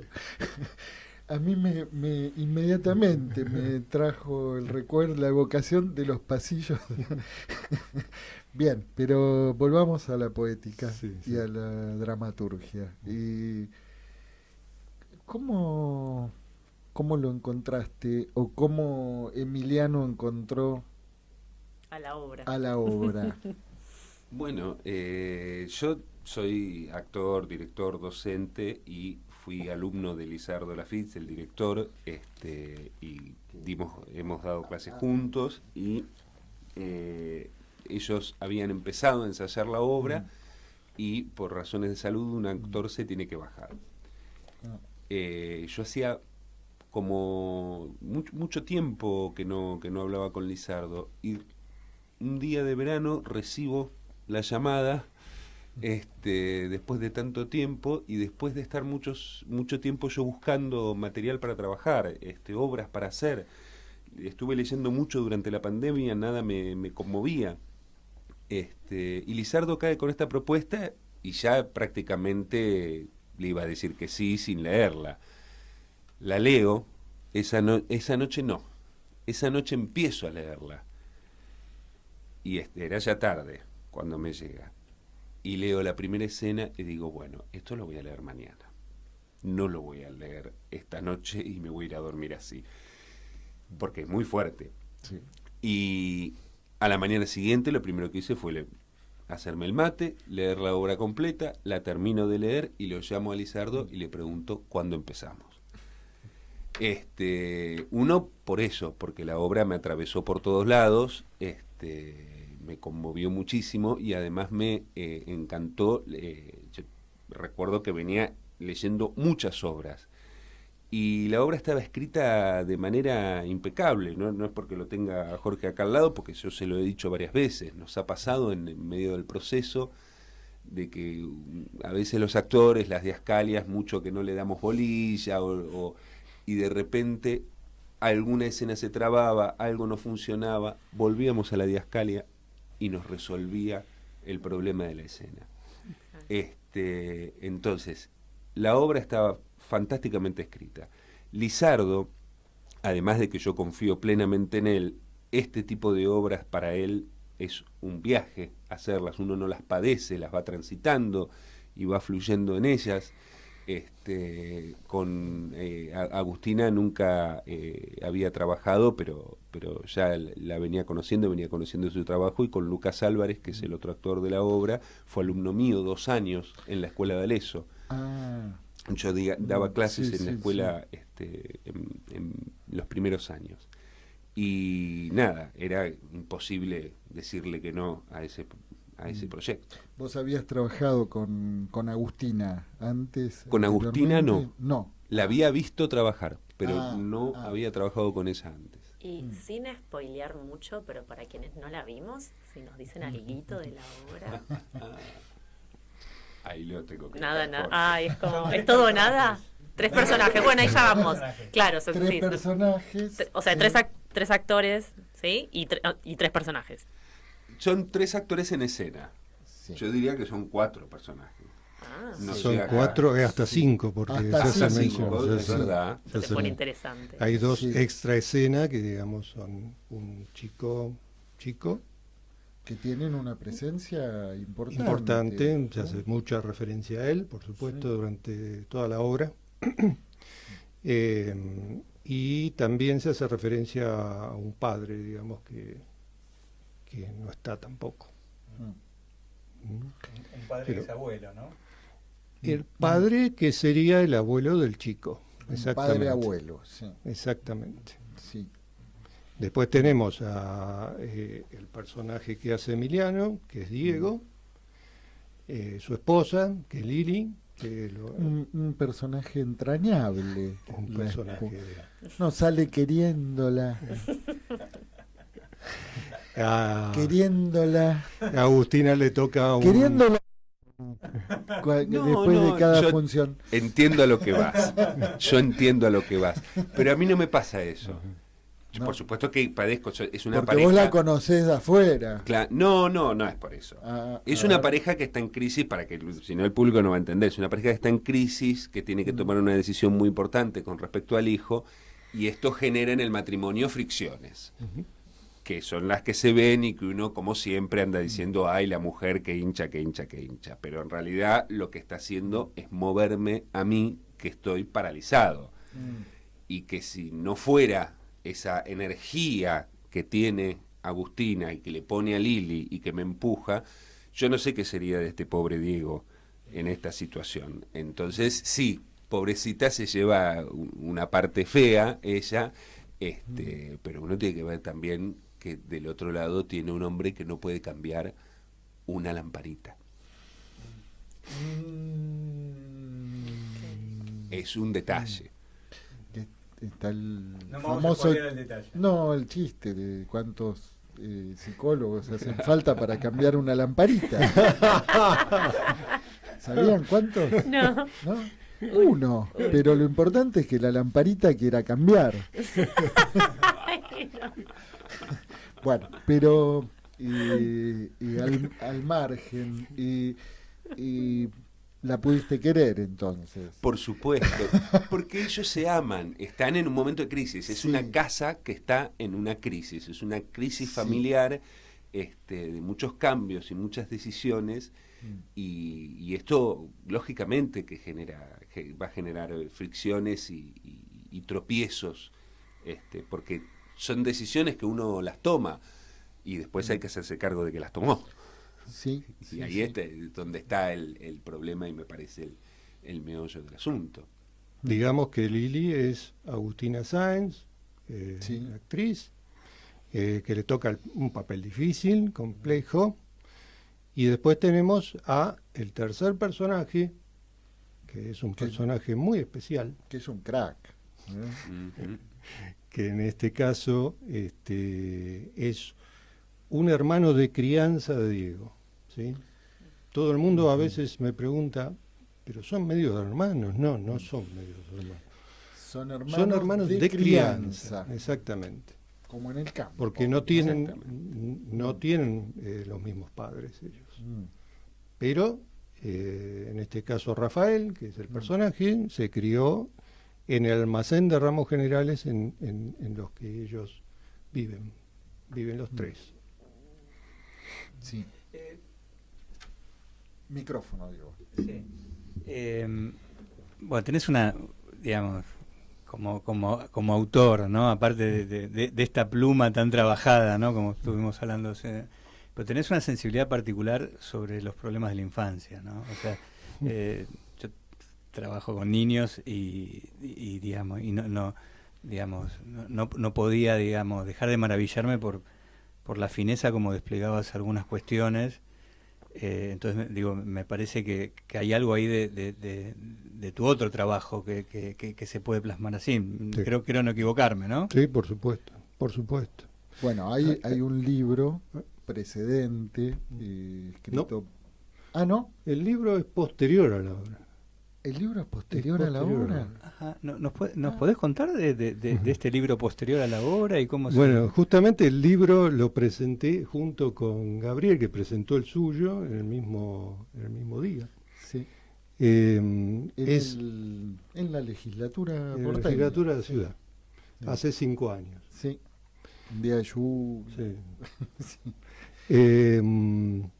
Y resulta que, bueno, ese libro en realidad es mi trabajo de integración final del posgrado que yo hice en políticas públicas de niñez, adolescencia y familia. Porque, bueno, yo llevo ya largos años de trabajo en el área de lo que es niñez, en un organismo público. Y precisamente me dediqué gran parte de esos años a trabajar con chicos que eran criados en familias que no eran propias, ¿sí? Lo que se llama acogimiento familiar, ¿no? Algunos lo llaman acogimiento familiar, tiene distintos nombres, ¿no? Pero era un programa que existía en el lugar donde yo trabajo, en la Secretaría Nacional de Niñez. Antes existía este programa hasta que, bueno, hubo un cambio institucional y ya dejó de trabajarse de esa forma. Y bueno, tenía estas características y nosotros de alguna forma interveníamos junto con trabajadores sociales en eso. Y bueno, yo volqué parte de esa experiencia en lo que se ve en la obra, además de haberlo volcado en el libro de una manera muy diferente. El libro tiene como título La vulneración primordial. Primordial, el Estado frente al niño, niña y adolescente ubicado en el lugar de objeto. Ese es el título. Y bueno, ahí trabajo de una forma mucho más, digamos, formal y con mucha bibliografía, todo como más analítica. Muy analítica, o sea, un registro totalmente diferente. Siempre digo que escribir teatro y escribir un ensayo son dos cosas absolutamente diferentes. Sin embargo, ¿no? Es obvio, son dos géneros distintos, sí. Pero sin embargo a mí me maravilló en en el tiempo ese que transcurre la obra, todo lo que todas las problemáticas que volcás, o sea, alguien, digamos, un neófito, digamos, alguien que no sé, bueno, ser un neófito en el campo de la infancia, pero cada vez hay más, lamentablemente, pero que ve esa obra, realmente se desayuna de un montón de cuestiones. No tiene que hacer una maestría, digamos, ¿no? Entonces digo, realmente aparte del valor, digamos, de teatral que tiene, pero también tiene mucho valor respecto a las cuestiones que vos pones en escena, ¿no? Sí. También hay una serie de elementos que, ¿cómo decirlo? Yo cuando escribo teatro me divierto. ¿Sí? Es un placer escribir para mí ese tipo de... en ese registro, digamos. Cuando escribo un ensayo es otra historia. Ya ahí, por ahí sufro, ya es muy diferente. Me gusta mucho escribir. Hay algo de la ficción que posibilita otra relación. Otra relación. Y además, y esto es interesante precisamente para este espacio, este programa, uno muchas veces vuelca cosas en esa escritura y después cuando la relee dice, la pucha, cuánto del inconsciente apareció acá. El inconsciente nunca falta. Nunca falta la cita. Y menos en la escritura de este tipo de cosas. Sí. Dale. No iba a decir nada. Me quedo pensando un montón de cosas, se me debe notar en los ojitos. Pero con respecto a lo que vos decías, vos sabés que justamente nosotros nos juntamos durante la semana a pasar letra para no decir cosas que no son, viste, que después Giglio nos diga, escúchame esta frasecita, ¿no? Y conversamos de los comentarios, de cómo ha ido, de lo que dice el público. ¿Es muy riguroso, Giglio? No, riguroso no. Te digo que yo he trabajado con autores en los procesos de ensayo. La verdad que con Giglio ha sido siempre un placer. Él te puede hacer un comentario, te observa, su opinión está, pero nunca hay una imposición, nunca hay una crítica, aunque sé yo. A mí estaría bueno que digan esto de la letra porque, digamos, es importante. Y termina así, teniendo razón. Eso es lo peor de todo. Sí. Que vos podés llegar a discutirle al comienzo, pero después dice, por algo lo puso. Claro. Es como si supiera. Es que lo empolló mucho tiempo. Y eso. Sí, absolutamente. Pero lo que decíamos era esto de si es una obra para todo público, por ejemplo, ¿no? Y se escuchó el comentario como que no, pero pero es para gente grande. ¿No? ¿Que gente grande qué? Nos han pasado de adolescentes que han ido a ver la obra y el comentario fue desolador, porque claro, por ahí no está el personaje adolescente en escena o el niño, pero están viendo a los padres discutir sobre esto. Claro, sí. O sea, un adolescente empatiza con la infancia, no la tiene tan lejos. Absolutamente. No la tenemos tan lejos. Nosotros sí, ya no. Pero además es eso de poder ver por ahí el mundo adulto, lo que hace con la niñez, cómo la piensa, desde dónde la piensa. Lo que está haciendo, ¿no? Exactamente. Y es muy fuerte porque realmente comentarios de, por ejemplo, dos chicas que son hijas de un actor y que han ido a ver 52.000 obras y qué sé yo, decían, esto es lo mejor que vimos. No por el espectáculo, porque lo bien que actuamos nosotros o qué sé yo, sino porque se las veía sensiblemente atravesadas por el asunto. Especialmente la última escena, ¿no? Especialmente que ahora nos van a contar. No la quiero spoilear, pero apenas, digamos, bajó el telón, por llamarlo de una manera. Bueno, vos estabas atrás. Giglio estaba atrás nuestro el autor, sí. Justo. Y bueno, fue el comentario que te dice, ¿no? El efecto un efecto que no quiero decir para que, pues si no vamos a terminar el efecto, por ahí a otro le produce lo mismo, pero que a mí me sorprendió porque era algo que no es que yo venía en esa sintonía, digamos, ¿no? Y me impactó, ¿no? Fue como, wow. ¿No? Y no te esperás que el asesino sea el mayor. Ahora, acá creo que también hay que... el mérito no es solo del autor, ¿sí? El mérito es muchísimo del director que además hace la puesta en escena, ¿sí? De la obra, y de los actores, porque los actores son los que transmiten esa emoción. Los actores son los que nos transmiten esa emoción. Sí, es muy buena la puesta, muy cuidada la escenografía y cada cosa es la que tiene que estar. Y yo les propongo, vamos a escuchar algunas sugerencias para el fin de semana y si nos queda después unos minutitos como para hacer unos últimos comentarios sobre la última escena. Bien, les hago unos comentarios. A ver, mañana, para festejar el Día de la Danza, para la gente de la zona sur de la provincia de Buenos Aires, está la segunda edición del Festival de Danza de la provincia de Buenos Aires, que reúne las zonas de Avellaneda, Quilmes, Berazategui y Florencio Varela. Digo, son todas zonas que hay gente que baila y hace, pero hay menos incentivo cultural y todas estas... que aprovechen. Sí, que aprovechen y también poner darle valor a la gente que con mucho esfuerzo lleva adelante, porque además mañana sería el último día de este festival, que lo encuentran como @estefestival en Instagram. Son todas actividades gratuitas. ¿Sí? Entonces también son accesibles. La de mañana, que es la última de cierre, es en el Teatro Municipal de Quilmes.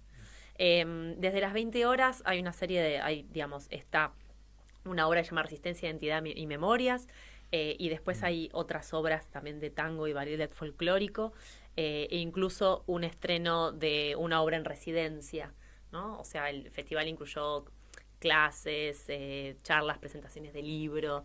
Es un festival con varias aristas.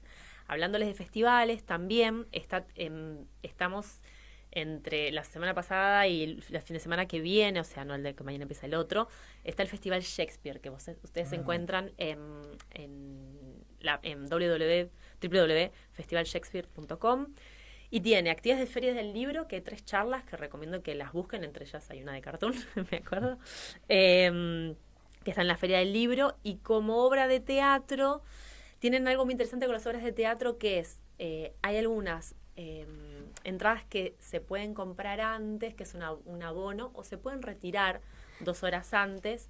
Entonces es una manera también de acercar. Y lo que propone el festival, especialmente en esta edición, son apropiaciones de Shakespeare, ¿sí? Y la obra de mañana, que se llama Experiencia Hamlet, a las 9 de la noche en el Teatro Asterión, es una obra que, reúne el biodrama con lo contemporáneo.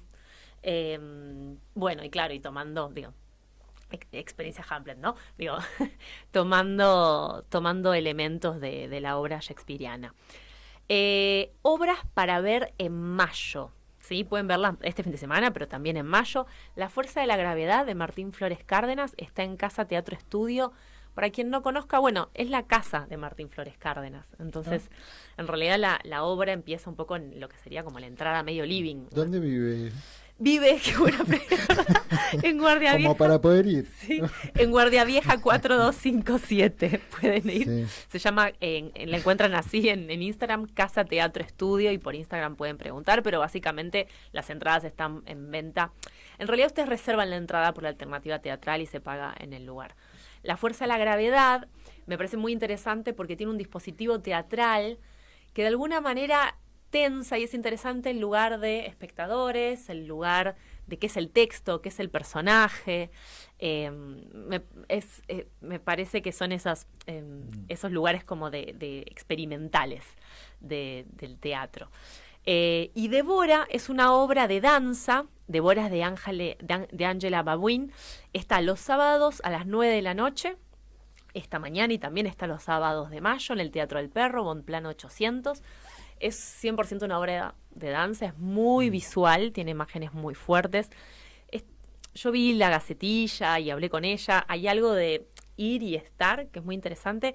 Me gustó que sentí que cuando la función que yo fui había un público muy, muy diverso.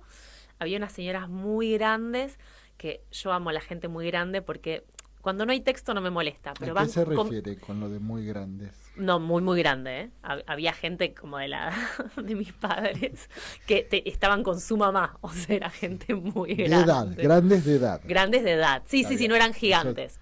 Y capaz tenían también el corazón muy grande, seguramente. Sí, grandes personas. Grandes sí, personas. sí. Y también estas grandes personas son grandes comentadoras. Porque no sé si porque esas personas no escuchan, piensan que los demás no escuchamos lo que ellas dicen. Entonces iban comentando la obra y la pasaban bomba como yo.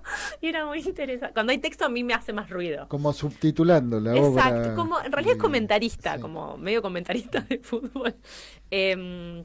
Entonces Devora es una obra que tiene todas bailarinas mujeres y hay un trabajo muy interesante con planos de proyección.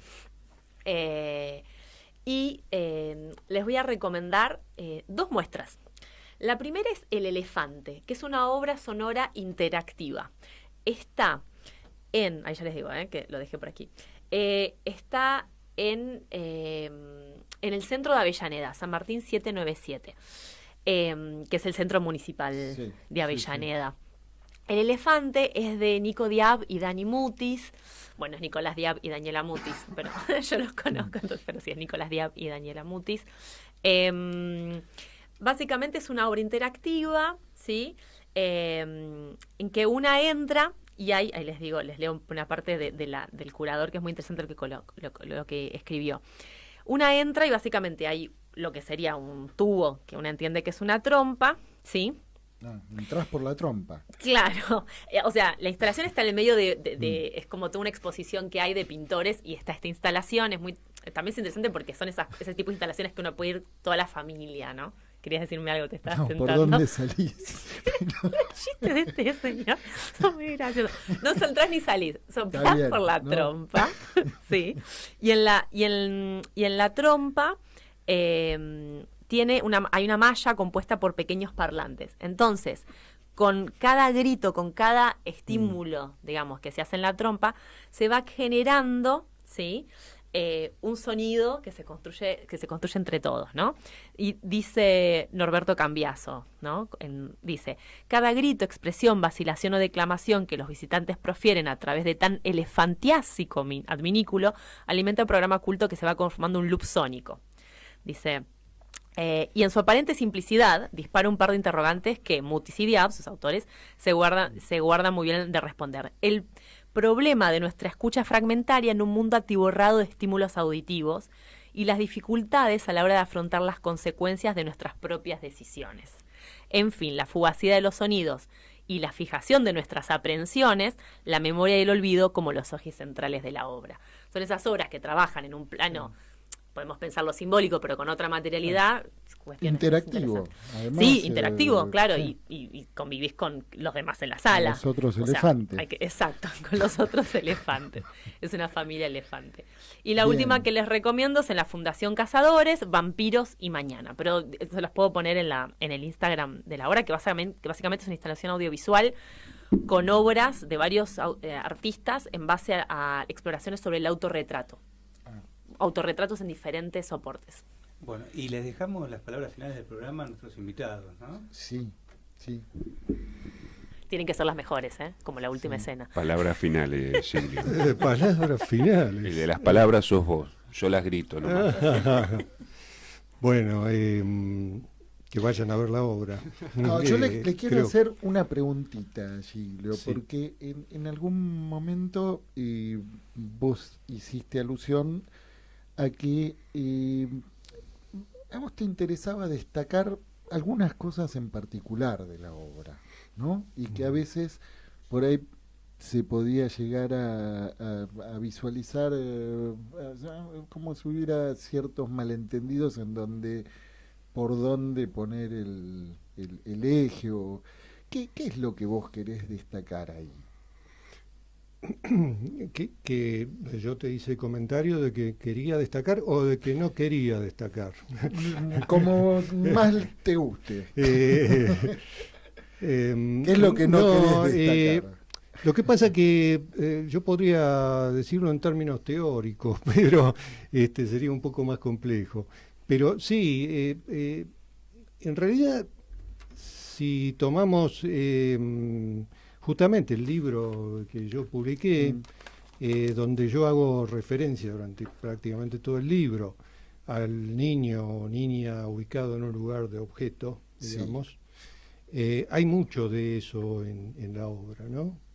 Y en el mundo. Y en el mundo, obviamente. Yo despliego, sin decirlo, porque este de spoilear, no es spoilear, es toda una historia. Sin decirlo, despliego un ejemplo de un niño que puede ser ubicado en ese lugar, digamos. Y además, justamente lo que planteo en la reseña un poco son una serie de preguntas, digamos. ¿Quién puede decir qué es lo mejor para un niño? ¿Sí? Bien. Con esto Usted nos lo logra. despedimos. Hasta el próximo viernes. Aquí, en Pulsión de Radio.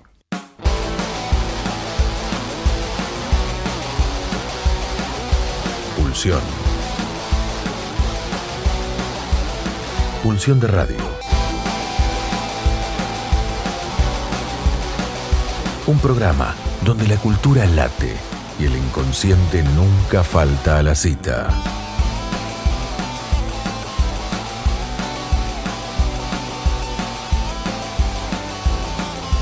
Nos volvemos a encontrar el próximo viernes de 22 a 24, aquí en la RZ.